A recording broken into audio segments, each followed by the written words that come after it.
ফকিনের বাচ্চা কত বড় সাহস আমাদের কাছ থেকে টাকা চাস। হ্যাঁ ঠিকই বলছো। আরে তুই কি পাগল হয়ে গেছিস? তুই ওকে থাপড় কেন মারলি? এই তুই কি সাইকো নাকি? তুই কেন আমাদেরকে থাপ্পড় মারতেছিস?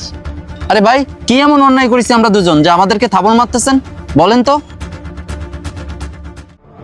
দেখ বেশি স্মার্ট ছেড়ার চেষ্টা করবি না, তোকে তো আমরা চিনি না যাই না, তুই কেন আমাদের দুজনকে থাপ্পড় মারলি বল?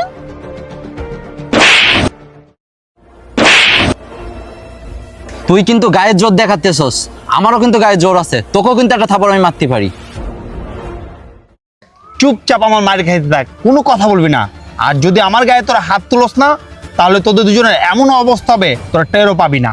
আরে ভাই তুই কেন আমাদেরকে মারতেছিস? কোনো কারণ তো আছে, সেই কারণটা কি তুই আমাদের বলবি? দেখ আমি তোদের দুজনকে থাপ্পড় মারতেছি কারণ আমার মন চাইছে। আর হ্যাঁ, তোর চেহারা দেখে মনে হচ্ছে তোকে আরো কয়েকটা মারা দরকার। আরে এই তুই কি পাগল হয়ে গেছস? বিনা অন্যায়তে আমাদেরকে থাপড় মারতেছস? তুই কি এলাকার গুন্ডা নাকি? আর তোর এই গুন্ডাগিরি না আমি চুটকি দিয়ে শেষ করে ফেলতে পারবো। তুই কিন্তু ভালো করে আমাদেরকে চিনিস না আমরা কে। আরে শোন, বেশি ভাব নিস না, পুলিশকে ডেকে তোর এমন শিক্ষা দেওয়া হবো সারা জীবন শুধু আফসোসই করবি। আর জেলে গেলে তোর গুন্ডাগিরি সব এক নিমিষে শেষ হয়ে যাবে। মনি বেটা মনে হচ্ছে পাগল, চুপচাপ আমাদের কথা শুনতেছে। পুলিশকেই কল দিতে হবে। হ্যাঁ হ্যাঁ, পুলিশকে কল দাও। পুলিশ আসলে তোমরা দুজন এটাও জবাব দিও যে ওই সিকিউরিটি গার্ডটা কি এমন অন্যায় করছে যে তোমরা ওকে থাপ্পড় মেরে আসছো। রশিদ দেখো তো জায়গাটা অনেক সুন্দর না? স্যার ম্যাডাম আপনারা যে জায়গায় ঢুকছেন আপনাদের টিকিট আছে? কি টিকিট? কিসের টিকিট? কার টিকিট? আর কে টিকিট কাটবে? কেন আপনারা দুজন? আর এখানে ঢুকতে হলে তো টিকিট কেটে ঢুকতে হয়। কি বলস?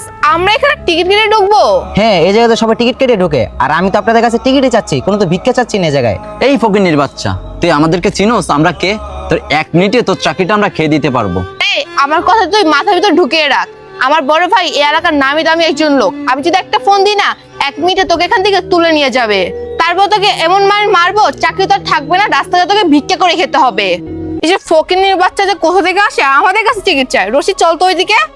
স্যার হয়তো টিকিট দেখান, আর টিকিট না থাকলে টাকা দিয়ে যান আমাকে, আমার চাকরি নালা থাকবে না।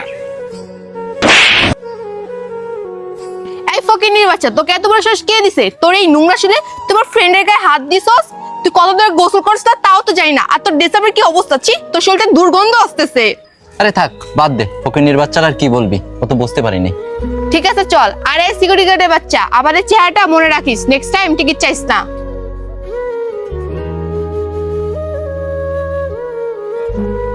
হ্যাঁ ওই সিকিউরিটি গার্ডের বাচ্চাকে আমি থাপ্পড় মারছি। আরে এটা একান্তই আমার ব্যক্তিগত ব্যাপার।